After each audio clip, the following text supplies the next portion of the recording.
Okay, it says how many solutions can a quadratic equation have? Well, follow my logic here. First of all, a quadratic equation is an equation with an x squared in it. So like this, x squared equals 5x plus 2, or 5x equals 7 minus 3x squared.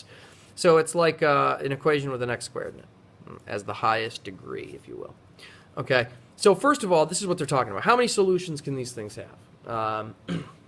Well, follow my logic. First of all quadratic equations can be, quote-unquote, set equal to 0. Okay, so I'm going to get everything equal to 0. So in this case, to go from here to here, I'm going to subtract 5x from both sides. I get x squared minus 5x equals 2. And then I subtract 2 from both sides, and I get this. X squared minus 5x minus 2 equals 0. So just follow along for a second, right? We can set, quote-unquote, set it equal to 0. Same with this one. You could follow the rules here. I think I added 3x squared to both sides to get 3x squared plus 5x equals 7. And then I subtracted 7 from both sides to get this. So, but just follow that logic, right? Any of these can be set equal to 0. You get any equation with x squared in it, you can set it equal to 0. And because of this, now imagine I put in a y here. They would be y equals this. There actually can be thought of as parabolas. So it says all quadratic equations can be thought of as parabolas.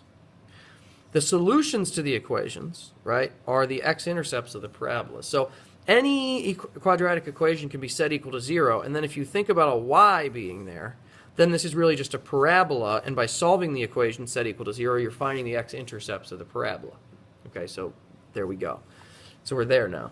So since the solutions to any quadratic equation can be thought of as finding the x-intercepts of a parabola, and parabolas can have either 0, 1, or 2 x-intercepts, then quadratic equations can have either 0, 1, or 2 solutions.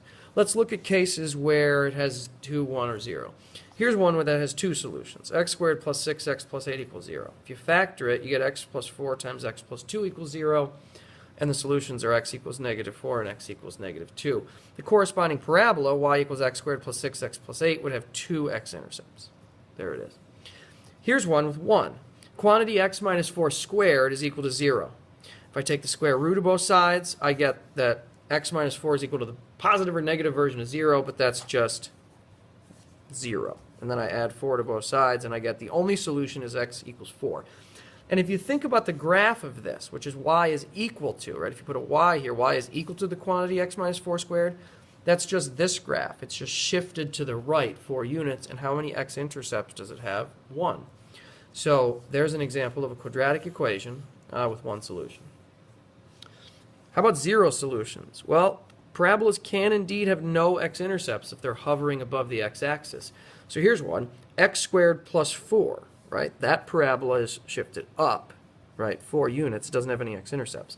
If we put in 0 for y, or if this is the quadratic equation we're trying to solve, watch, I subtract 4 from both sides, and I get that x squared equals negative 4. Now think about this. Are there any solutions to this? Can you take a number and square it and get negative 4? No. You can't square a number. You can't multiply a number by itself and get a negative, because it's either got to be positive times positive or negative times negative. Either would, no matter what, get you a positive. So this is an example of an equation that has no solutions, and it corresponds to the parabola that has no x-intercepts.